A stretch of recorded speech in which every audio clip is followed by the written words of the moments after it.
Welcome to our channel. నేను మీ master Durga Prasad. ఈరోజు ప్రముఖ పొలిటికల్ అనలిస్ట్ రామ్నాథ్ గారు మనతో పాటు ఉన్నారు. సార్ నమస్కారం సార్. నమస్తే మాస్టర్. ఢిల్లీలో సునీత గారు ఒక ప్రెస్ మీట్ పెట్టారండి.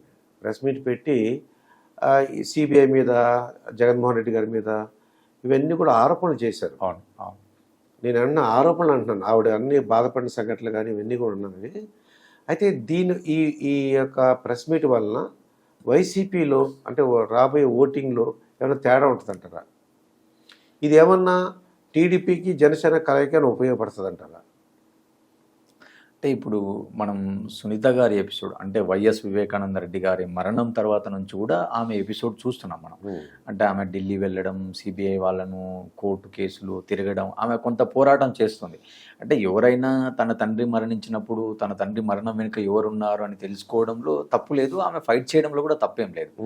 కాకపోతే ఇక్కడ రాజకీయంగా ఒక పెద్ద కుటుంబం నుంచి వచ్చింది. మోర్ ఓవర్ ఈ హత్య కూడా ఎప్పుడు జరిగింది? 2019 మార్చి 15వ తేదీ జరిగింది. అంటే ఎన్నికలకు సరిగ్గా ఒక 20-25 రోజుల ముందు జరిగింది. అంటే ఆ రోజు ప్రభుత్వం ఎవరిది ఉంది అక్కడ? చంద్రబాబు నాయుడు గారి ప్రభుత్వం ఉంది. సో ఆ రోజు వీళ్ళు ప్రభుత్వంలో ఉన్నప్పుడు వాళ్ళే కొంత ఎవిడెన్సెస్ కానీ ఏవైనా కొంత ఎఫ్ఐఆర్లు కానీ ఏవైనా పగడ్బందీగా పెట్టి ఉండొచ్చు, చేసి ఉండొచ్చు. సో ఈరోజు రాజకీయంగా ఎవరికి లాభమా ఎవరికి నష్టం అనేటువంటి కోణంలో ఆ రోజు కొంత పెద్ద చర్చ జరగలే ఆ ఎన్నికల్లో. అంటే ఈ మర్డర్ వెనుక ఎవరున్నారు, ఎవరు చేసి ఉంటారు అంటే సాక్షి పేపర్ ప్రకారం అయితే నారాసుర చరిత్ర అనే వచ్చిందండి. అంటే వాళ్ళు రాజకీయంగా వాళ్ళు ఉన్నట్టుగా వాళ్ళు ప్రమోట్ చేసుకున్నారు పొలిటికల్గా. అంటే ఆ రోజు అక్కడ ఐ థింక్ ఆదినారాయణ రెడ్డి ఎవరో మంత్రి ఉన్నారు కదా, ఆయన వైసీపీని విభేదించిపోవడం వల్ల వీళ్ళ వర్గం వెనుక ఉంది అన్నట్టుగా మనకు కథనాలు వచ్చాయి. అదే నేనేమంటున్నా అంటే ఇవి కోర్టు పరిధిలో ఉన్నటువంటి అంశాలు. ఇప్పుడు మీరు కానీ నేను కానీ డిసైడ్ చేయలేము. ఇప్పుడు పత్రిక వాళ్ళు రాసినా, మీడియా వాళ్ళు ప్రచారం చేసినా, ఎవరు పని చేసినా ఒక హైపోథెటికల్గా ఒక అజంప్షన్లో రాయడమే తప్ప. ఇప్పుడు ఒక ఇన్సిడెంట్ జరిగింది, ఫర్ ఎగ్జాంపుల్ మన ఇంట్లోనే మన చుట్టుపక్కల ఒక దొంగతనం జరిగింది అనుకున్నాం మనం. దొంగతనం జరిగిందని చెప్పుడు మీ ఇంట్లో దొంగతనం పోయిందనేది నువ్వు చెప్తావు. కంప్లైంట్ ఎవరు తీసుకుంటారు? పోలీస్ డిపార్ట్మెంట్ తీసుకుంటారు. ఒక ప్రాపర్ ఇన్వెస్టిగేషన్ వాళ్ళు చేస్తారు. వాళ్ళు చేసిన తర్వాత అది ఎక్కడికి వెళ్తుంది? మళ్ళీ కోర్టులోకి వెళ్తుంది. కోర్టులోకి వెళ్ళినప్పుడు కోర్టు డిసైడ్ చేస్తుంది హూ ఈజ్ కన్విక్టు లేదా who is accused, who is acquittal అనేది. అంతేగాని నువ్వు చెప్పేది అది సాక్షి పేపరా, లేకుంటే జ్యోతి, లేకుంటే ఈనాడా, ఇంకొకట వాళ్ళందరూ చేసేవన్నీ ఆరోపణలుగానే చూడాలి. మనలాంటి వాళ్ళు ఏంటంటే ఆరోపణలను ఆధారంగా మనం జస్టిఫికేషన్ ఇవ్వకూడదు ఎప్పుడు కూడా. ఇప్పుడు కోర్టు పరిధిలో ఉన్నటువంటి అంశాలను మాట్లాడేటప్పుడు మనం కొంచెం తూచి మాట్లాడాలి. అంటే అవి సబ్జెక్టు టు కోర్టు కాబట్టి. అంటే ఒకవేళ మనం పొరపాటున ఏదైనా మాట్లాడినా కూడా అది కంటెంప్ట్ ఆఫ్ కోర్ట్ అవుతుంది. కాబట్టి మనం అలాంటి అంశాల జోలికి పోకుండా నేనేమంటానంటే వీళ్ళు ఆరోపణలు చేస్తున్నప్పుడు ఆ ఆరోపణలు కోర్టులో తేలాల్సింది కాబట్టి అవి కోర్టులలో ఎప్పుడు తెలుస్తాయి? ఇప్పుడు మన భారతదేశంలో లక్షల కోట్లు పెండింగ్లలో ఉన్నాయి. కేసులు చాలా పెండింగ్లో ఉన్నాయి. ఆ కేసులన్నీ ఎప్పుడు బయటపడాలా? ఇప్పుడు మీకు బాగా తెలుసు, సీనియర్ జర్నలిస్ట్ మీరు, లాలూ ప్రసాద్ యాదవ్ గారి దాణా కేసు మనం ఎప్పటి నుంచి వింటున్నాం. ఆయనకి ఎప్పుడు కన్విక్ట్ అయింది? మొన్న 2-3 ఏళ్ళ నుంచి ఆయన ఆ కేసులో కన్విక్ట్ అయ్యి శిక్ష అనుభవిస్తున్నారు. నేనేమంటానంటే నిజంగా ఒక పౌరులుగా మనం ఏం కోరుకోవాలా? ఆ హత్య ఎవరు చేసినా వాళ్ళకి శిక్ష పడాల్సిందే. అది ఎవరైనా కావచ్చు, ఏ పార్టీ వాళ్ళైనా కావచ్చు, కుటుంబ సభ్యుల ఇంకొకరా పక్కన పెడదాం, వాళ్ళకి శిక్ష పడాల్సిందే. కానీ అంతలోపల ఇక్కడ ఏం జరుగుతుంది? రాజకీయమే జరుగుతుంది. అంటే మీ వర్గం చేసిందని వాళ్ళు, లేదా మీ అనుచరులు చేశారని వీళ్ళు మాట్లాడుకోవడం వల్ల ఒక రాజకీయంగా మైలేజ్ కోసం, రాజకీయంగా ఒక పొలిటికల్ అడ్వాంటేజ్ కోసమే ఈరోజు సునీత పెట్టే ప్రెస్ మీట్లైనా, లేదా ఇంకొక పత్రిక రాసినా. కానీ 2019లో మర్డర్ జరిగినప్పుడు ఒకవేళ నిజంగా ఆ మర్డర్ వలన ఒకవేళ ఎవరికి లాభం జరిగింది అనుకుంటే వైఎస్ఆర్సీపీ పార్టీ చాలా అనుకున్న స్థాయి కంటే ఎక్కువ స్థానాల్లో గెలవడం జరిగింది కదా. అంటే ఒకవేళ మర్డర్ జరిగిన వెనుక వీళ్ళు ఉన్నారు అని ఆ ప్రాజెక్ట్ అయ్యి ఉంటే ఖచ్చితంగా వీళ్ళు ఓడిపోయి ఉండాలి కదా. కానీ అలాంటి అంశం ఆ రోజు పెద్ద చర్చకు రాలే. ఎందుకు రాలంటే మీరు ఇందాక అన్నారు, అంటే వాళ్ళు నారావారి నరకాసుర చరిత్ర అన్నట్టుగా టీడీపీ వాళ్ళు ఉన్నారన్నట్టుగా వాళ్ళు ప్రొజెక్ట్ చేశారు అన్నారు. సరే, ఈరోజు మనం ఆలోచిస్తే ఈరోజు సునీతకు తోడుగా వైఎస్ షర్మిల కూడా ఎంటర్ అయినారు. అంటే అన్న వదిలిన బాణమే ఈరోజు మళ్ళీ తిరిగి అన్నకు గుచ్చుకున్నట్టుగా మనం చూస్తున్నాం విమర్శలు. కానీ మీరు ఒకటి అబ్జర్వ్ చేయండి, ఇక్కడ జగన్మోహన్ రెడ్డి గారి ప్రసంగాలలో ఎక్కడ కూడా షర్మిల అనే పేరు వినపడుతుందా? వినపడుతుంది. ఎక్కడన్నా వినపడిందా? అంటే ఈరోజు మనం సిద్ధం సభలు అని చెప్పి ఆ సభలు ఈ సభలు చూస్తున్నాం కదా. ఎక్కడన్నా ఎన్ని రోజులలో, ఇప్పుడు ఈరోజు ఆల్మోస్ట్ షర్మిల గారు ఆంధ్రప్రదేశ్ పిసిసి అధ్యక్షురాలుగా బాధ్యతలు తీసుకొని దాదాపు 1 month అవుతుంది. అవును. ఒక్క రోజన్నా జగన్మోహన్ రెడ్డి గారి నోటి వెంట షర్మిల అనే పేరు వచ్చిందా? అవునండి. ఉమ్. అంటే నేను అనుకోవటం పెద్ద పట్టించుకోవడం అవసరం లేదులే. ఎస్, ఎగ్జాక్ట్లీ, మీరు ఇప్పుడు రైట్ పాయింట్కి వచ్చారు.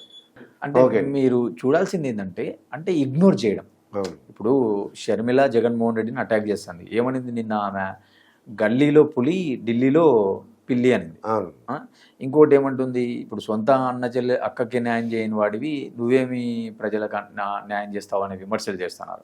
ఇంకొక సైడు వ్యక్తిగతంగా కూడా వాళ్ళు టార్గెట్ చేసి మాట్లాడుతున్నారు. అంటే తాడేపల్లి ప్యాలెస్ను దిగిరావు, ఇట్లా రకరకాల వ్యక్తిగత ఆరోపణలు కూడా టార్గెట్ చేస్తుంది. అంటే సొంత చెల్లెలే. ఓకే. అంటే సహజంగా టీడీపీ వాళ్ళు చేయడము, ఇంకొకరు చేయడం మనం గత దశాబ్ద కాలం నుంచి చూస్తున్నాం.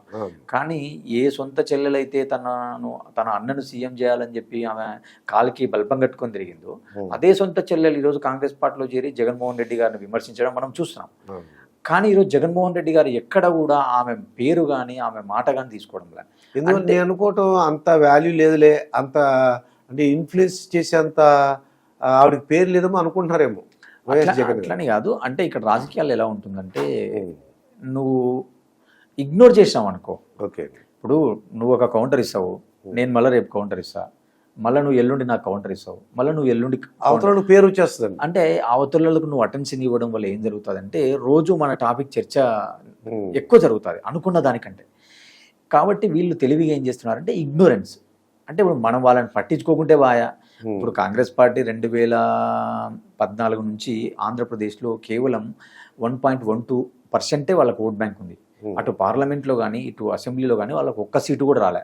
ఈ రోజు షర్మిల వచ్చి కాళ్ళకి బల్పం కట్టుకొని మొత్తం తిరిగినంత మాత్రాన కాంగ్రెస్ పార్టీ ఏదో పైకి వస్తుందని కానీ, కాంగ్రెస్ పార్టీకి ఒక సబ్స్టాన్షియల్ ఓట్ బ్యాంక్ వస్తుందని కానీ అక్కడ గ్రౌండ్లో ఏం లేదు. సో అలాంటప్పుడు ఒక 4-5 మాటలు మనం మాట్లాడి, మన రాజకీయం కోసం చెల్లెళ్ళు కూడా ఒక 5-6 మాటలు మాట్లాడి ఎందుకు మనం జనాలలో పలసన కావడము?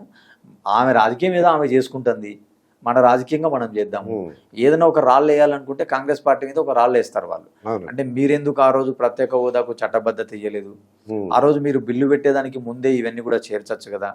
మీరు పోలవరం ప్రాజెక్టుకు అంతకు ముందే మీరు చేయొచ్చు కదా. సో ఇలాంటి యాంగిల్లో వాళ్ళ విమర్శలు ఉంటాయి తప్ప వ్యక్తిగతంగా షర్మిల పేరు తీసుకోవడం కానీ, సునీతమ్మ పేరు తీసుకోవడం కానీ ఇలాంటి అంశాల జోలికి వాళ్ళు వ్యూహాత్మకంగానే పోవడం లేదు.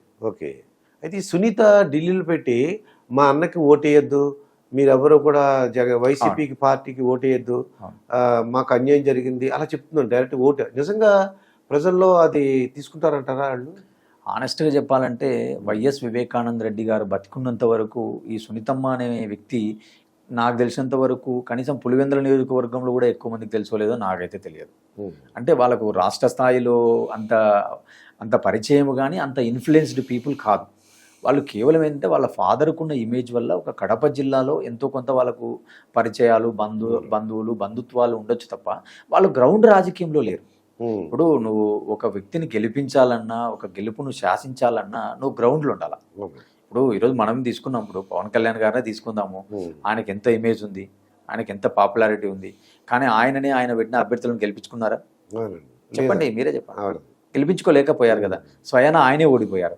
అంటే అంత పాపులారిటీ ఉన్నటువంటి పవన్ కళ్యాణ్ గారి మాటకు, పవన్ కళ్యాణ్ గారి పిలుపుకే ప్రజల స్పందన ఏంది మనం ప్రజాక్షేత్రంలో ఏంటో చూసాం. అలాంటిది ఈరోజు వైఎస్ కుటుంబంలో నుంచి ఇంకొక వ్యక్తి వచ్చి వైఎస్ కుటుంబానికి ఓటేయద్దు అని చెప్పడం వల్ల పెద్ద ప్రజలు రియాక్ట్ అవుతారని కానీ, ఆమె వలన ఏదో ఇన్ఫ్లుయెన్స్ జరుగుతుందని కానీ, ఆమె ఓట్లను ప్రభావితం చేసేంత స్థాయిలో ఉంటుంది అనుకోవడం కొంత రాజకీయ అవగాహన లేకపోవడం అనేది. ఏమైనా అక్కడ ఏమవుతుందంటే ఈ పులివెందుల ఏరియాలో వీళ్ళు కూడా పరిచయమే. అదే అంటాను నేను, రాష్ట్ర స్థాయిలో పెద్ద కొద్దిగానే ఎఫెక్ట్ ఉంటుంది. అంటే నేనేమిటంటే ఆ పులివెందుల, జమ్మలమడుగు ఇలాంటి నియోజకవర్గాలలో అక్కడక్కడ ఏదైనా ఒక 2-3 మండలాలలో వాళ్ళ బంధుత్వాలు ఉంటే ఏమన్నా కొంత ఇంపాక్ట్ ఉండొచ్చేమో, కానీ రాష్ట్ర స్థాయిలో ఇన్ఫ్లుయెన్స్ చేసేంత చెరిస్మాటిక్ కానీ అంత ఇమేజ్ కానీ వీళ్ళకి లేదనేది నా భావన. అది వాళ్ళు తెలిసినంత వరకు కడప జిల్లాలో ఏదో కొంత వాళ్ళకున్న పాత పరిచయాలతో, వాళ్ళ బంధుత్వాలతో ఏదైనా కొంత ఇన్ఫ్లుయెన్స్ చేసి కొందరిని లాగే ప్రయత్నం చేస్తే చేయొచ్చు.